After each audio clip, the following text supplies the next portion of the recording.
असं नाऱ्याला जर टाळ्या वाजलं किंवा त्याचं नाव घेतलं तर त्याला उत्साह येते, त्याला अजून जोरात वाजते. जसं तुम्ही लेकराला चढवता की नाही हरभऱ्याच्या झाडावर, तसं माणसाला चढवावं लागते. चढल्याशिवाय परमार्थ मला नाव द्यावं लागते. काय चांगलं माणूस आहे, काय गायन करायला लागलो, गायन केल्याच्या नंतर टाळी वाजवावं, खालच्या बसणार आहे. आता हे बी काय महाराज सांगाव नाही म्हणाले, राडा पांघरून घेतले रे बाबा, आपण हात काढायचा होता, हात बोलून चालली म्हणून मग बघतो अनुसूया मातेची भक्ती आपली चालू होती. माणसाचा जन्म बार बार भेटणारा होय, भेटणारा नव्ह. नरदेह निदान लादली हाती, उत्तम सार उत्तम गती, जरी देव हो म्हणून चिंतती, तरी चित्ती का न घरावे. माणसाने जर चिंतन केलं मला देव व्हायचं आहे, देव सुद्धा होता येते, पण त्या प्रकारचं वागलं पाहिजे माणसाने. तुम्हाला एक गाणं म्हणून दाखवतो, कबीराचं गाणं आहे, लक्ष देऊ नका, त्याच्यामध्ये खूप चांगला वावरत आहे. सकाळीच मी ऐकलो ते गाणं. महाराज सांगते की आपल्या जीवनामध्ये लाकडाशिवाय काहीच नाही.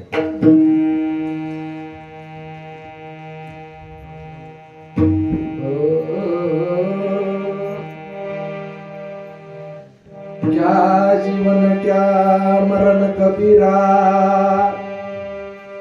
खेल रचाया लकड़ी का,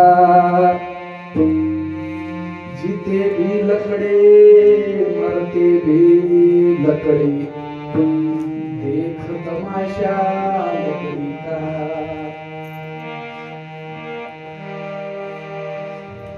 जिसमें तेरा जन्म हुआ हो,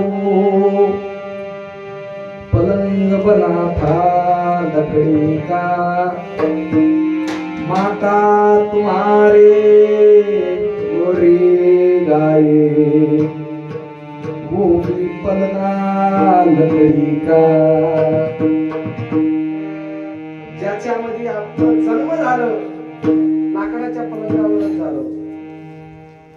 आई आपल्याला पाळणा हलवायला लागली, ते पाळणा ही लाकडाचाच. तमाशा लकडीचा आहे, लाकडाचा तमाशा आहे. पढ़ने चला जब पाठशाला में, लेखन पाटी लकड़ी का, गुरु ने जब जब डर दिखलाया, वो दंडा था लकड़ी का. शाळेमध्ये जेव्हा जायला लागलो, पाटी होती लाकडाची, त्याच्यावर लिहायला लागलो. आणि जेव्हा जेव्हा गुरुनं मारायला लागला, ते लाकूड बी, ते दंडा बी लाकडाचाच होत. सोबत काय येणार आहे महाराज माणसाच्या? लईत लई श्रीमंत 5-25 एकर जमीन आहे, 20-22 धाबे हात, 15-16 पेट्रोल पंप हात, 2-3 शाळा हात, संस्था हात. त्याला आपण श्रीमंत म्हणतात. तुम्हाला सांगू, ही आपली श्रीमंती काहीच कामाची नाही. श्रीमंती एकच माणूस झाला, ती म्हणजे रावण. आखी लंका रावणा सोन्याची होती, रावणाची सोन्याची. सोना आहे काय कोणाकडे नाही, महाराज लई वाढलं होतो, काय ते नाही कोणता सोना आहे. आखी लंका सोन्याची होती. रावणासारखा श्रीमंत आता कोणी झाला बी नाही, पुन्हा होणार बी नाही. त्याला महाराज मातीत मरावं लागलं. तुमची आमची काय दशा आहे? तुका म्हणे ज्याची संप्रदाय बळी,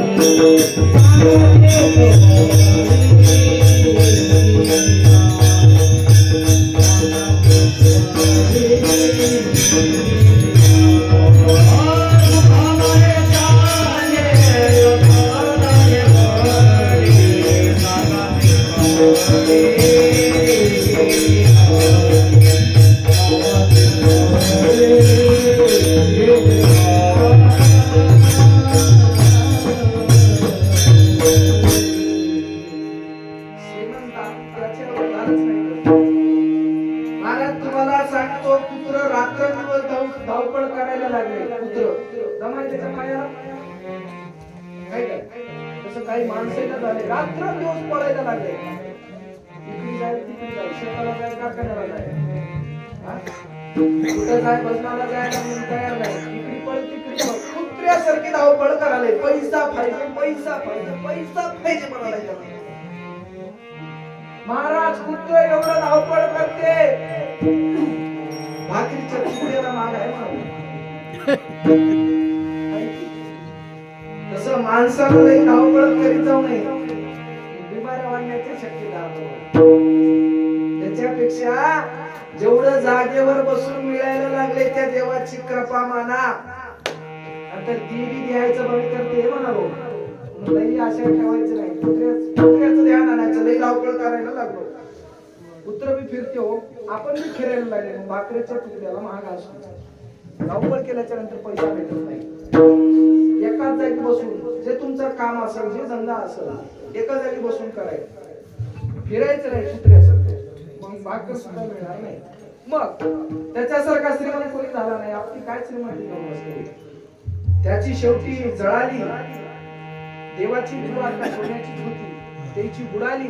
रावणाची जळाली आणि आपल्या 2-4 अंगठ्यांचे नाही कुठे घेऊन चालले. काय याच्यानं काय होणार आहे? काहीच नाही.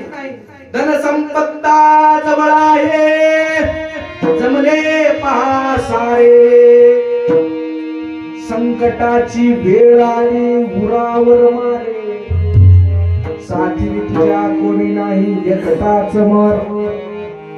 कुणाचे घर कोणाचं आहे, कोणीच कोणाचं आहे. नाही कुणाचे कोणी.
काही काही बायका अशी झाली आता तर मोतीला बी जायला तयार नाही.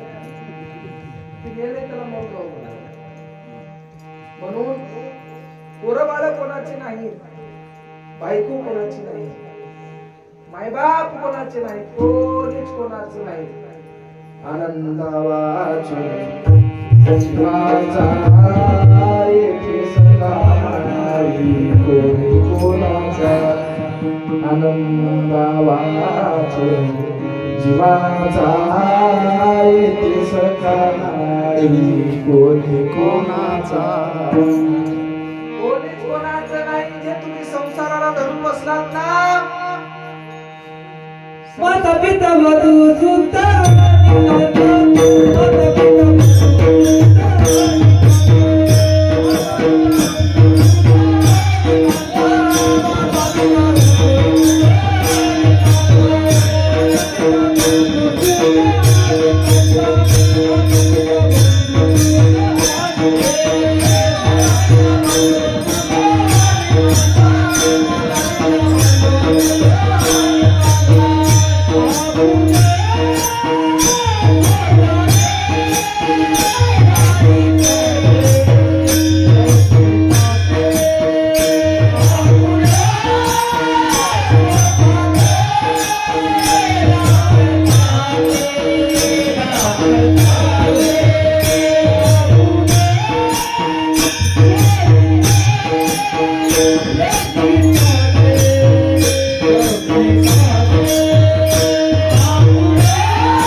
लग्न केल्यावर काय पोरं होईना?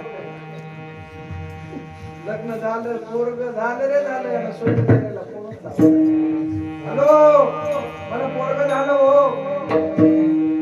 मग काय तुला जमले का? मी काय दुसऱ्याला जमल नाही? आता काय तुझी गावाला दिंडी काढाव काय? मला पोरग झालं.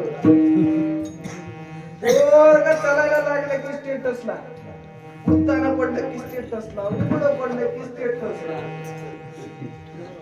रट्टे देताना स्टेटसला ठेव. नंतर कळत पोरग काय चीज आहे. असे महाराज पोरं बाळ लग्न केल्यावर होणारच किंवा त्याला काय जादू म्हणता नाही. संसार आपोआप होते. परमार्थामध्ये येऊन बसावं लागतंय आणि त्या दत्त महाराजाचं चिंतन करावं लागतं. बसून चिंतन कशाला म्हणतात? बसून जे आपण ऐकलो ते काय म्हणाले, ते पुण्या शास्त्रामध्ये आहे, ते खरं होय की खोटं होय, आणि ते पुन्हा गुरुला जाऊन विचारणं महाराज ते खरं होय की खोटं होय, याला चिंतन म्हणतात. आता प्रभू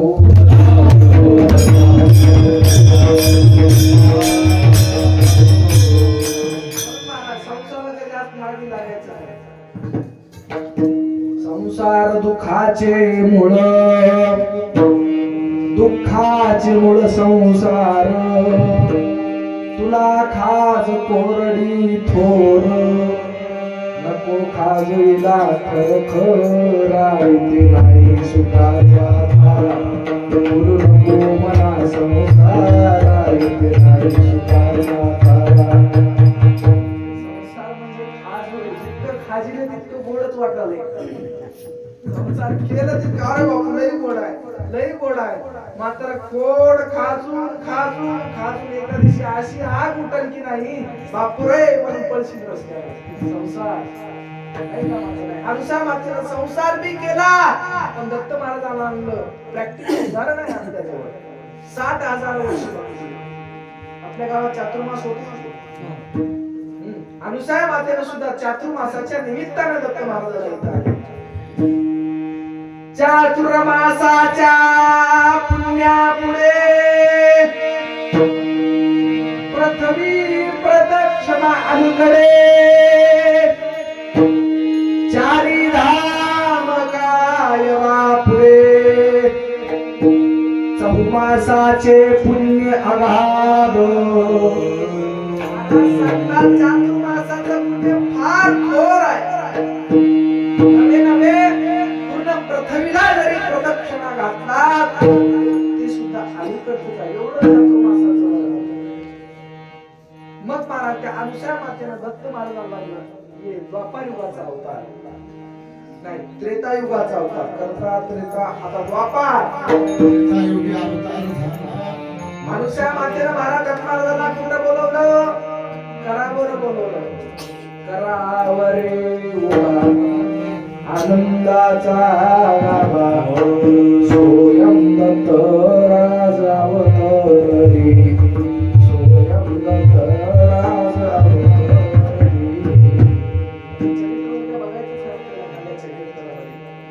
हे महाराज त्रेतायुगाचा अवतार नंतर झाला द्वापार युगामध्ये.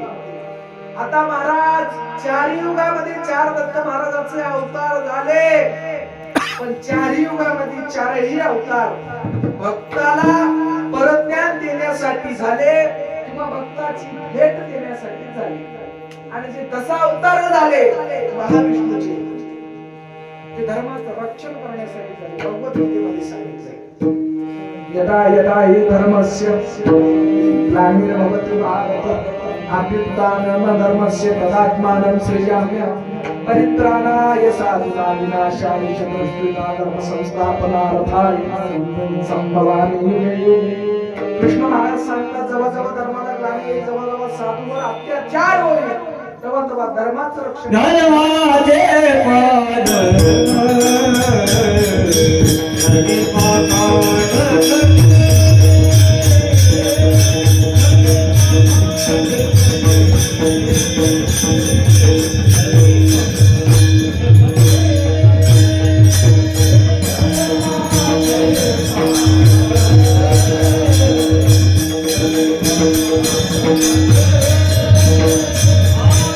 धर्मरक्षणासाठी आता महाराज द्वापारयुगामध्ये अवतार झाला, पण कोणाच्या निमित्तानं झाला आपण का देव निमित्ते आहे जया देते देवाले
द्वापारयुगामध्ये कोणता अवतार?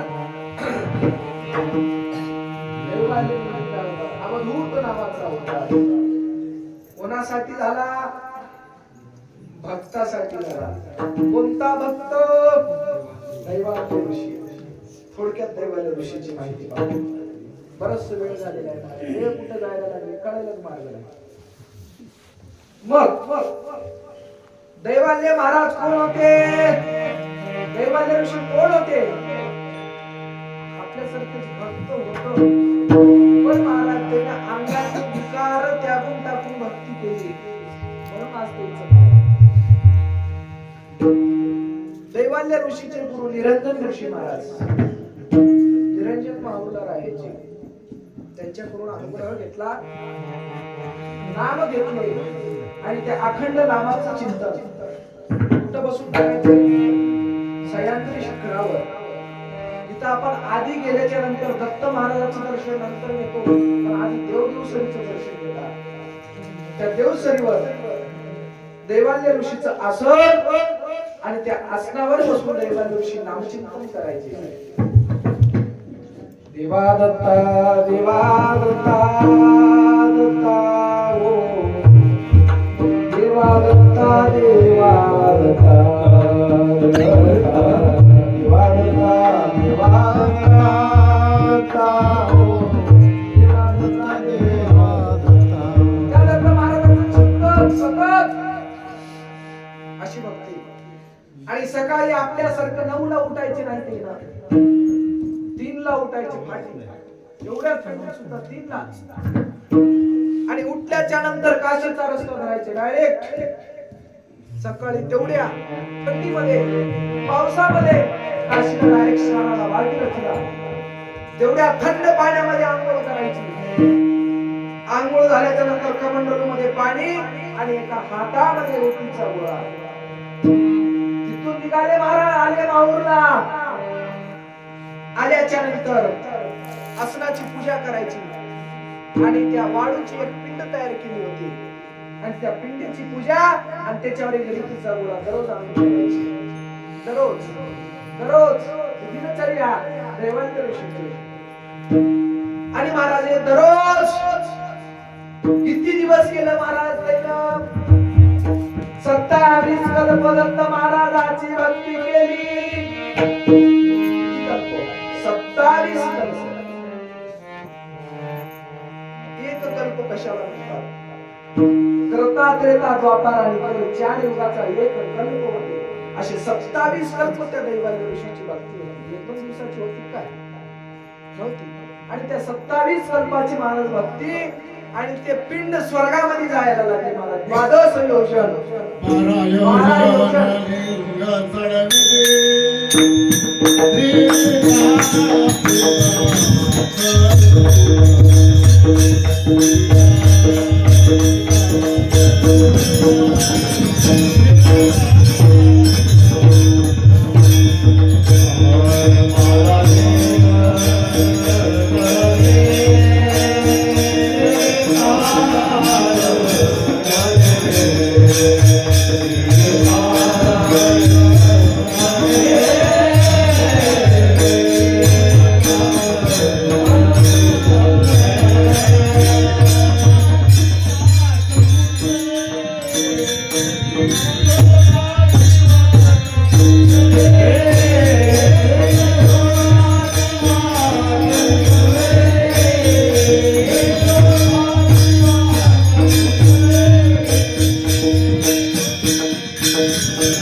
किती योजन महाराज? 12 योजन लिंग चढलं आणि स्वर्गामध्ये डायरेक्ट पाहिले झाले.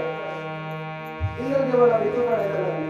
आता कोणी बी येते गिरीमध्ये स्वर्गामध्ये त्याला भीती, गादीची भीती.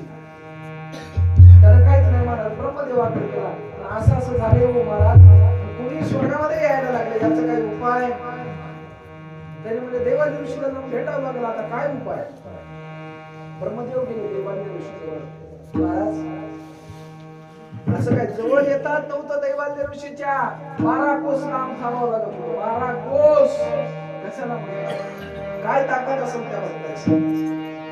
12 कोस लांबून बोलायला लागले. महाराज तुमची काय इच्छा आहे आणि कशाच्या निमित्ताने हे लिंग चढवायला लागला? त्याने म्हणले माझी काहीच इच्छा नाही, मला निर्गुण निराकाराची भेट करून द्या. निर्गुण निराकाराची भेट पाहिजे मला, फक्त भेट. म्हणून आपल्या प्रसारामध्ये सांगितले निर्गुणाचा सगुण झाला भक्ताकार.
स्वरूप घडले आम्हा काय होना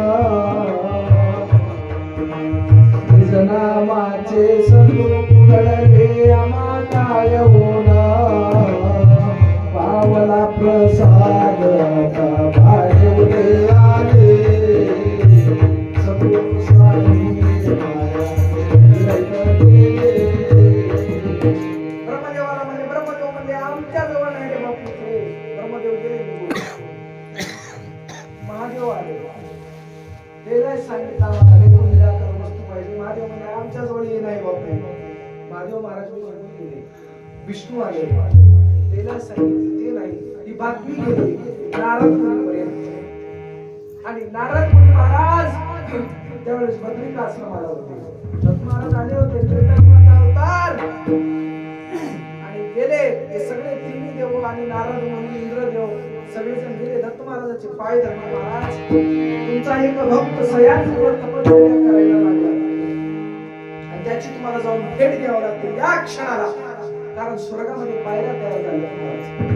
दत्त महाराज म्हणाले काय हरकत नाही जाऊ तुम्ही एवढे जण येऊन विनंती करायला लागले. दत्त महाराज निघाले आणि निघाल्याबरोबर सह्याद्रीला आले. दैवल्य ऋषीच्या आसनावर जाऊन बसले आणि बसल्याच्या नंतर दैवल्य ऋषी स्नानाला गेले होते. स्नानावरून येता येता बघायला लागले आपल्या आसनाकडे आणि बघतात तर काय कोणतरी एक ऋषी सारखा माणूस त्याच्यावर बसलेला आहे. एक साधू बसलेला दिसला त्यांना संन्यासी बसलेला दिसला. ते म्हणले साधा सुद्धा संन्यासी नाही. आपल्या आसनावर बसण्याची ताकद कोण्याही मनुष्याची नाही. का नाही कारण 12 कोस त्याच्या ज्वाळा पसरत होते. असं आसन होत एवढी ताकद महाराज नावाची म्हणून तिला जाज्वल्य साधू सुद्धा म्हणतात. एवढी ताकद नावाची.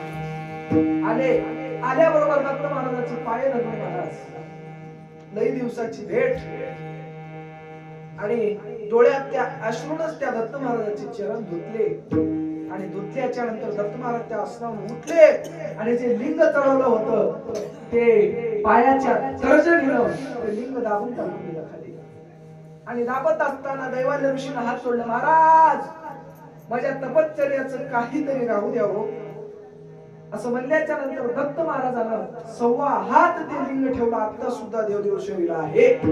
जाऊन तुम्ही फक्त बघा त्या खोलेश्वर त्या मंदिरामध्ये आता सुद्धा ते लिंग आहे. ते दैवल्य ऋषीची निशाणी आहे. मग महाराज आले आणि भक्ताला विचारायला लागले तुला काय पाहिजे सांग. आपल्याला जर दत्त महाराजांना विचारलं तुला काय पाहिजे 2 ट्रक भर पैसे पाहिजे घर भरून सोनं पाहिजे 4 गाड्या पाहिजे बायका म्हणतात की आता जे मागायला आपलं कसं फालतू मागतो. दत्त महाराजाला दैवल्य ऋषीने काय मागितलं महाराज. दैवल्य ऋषीनं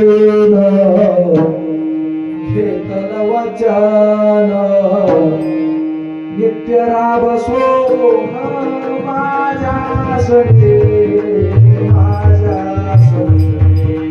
नित्य राब सोन माझ्यासाठी माझ्या आसनी वचन दैवाने नित्य करीते वचन दैवाने नित्य करीते निद्रा हो करी सयाने वरने सयाने वरने निद्रा हो करी सयाने वरने. मग महाराज काय वचन घेतलं महाराज तुम्ही आल्या मात्र इथून जायचं नाही असं अभंगाच्या विषय जीवा धावदार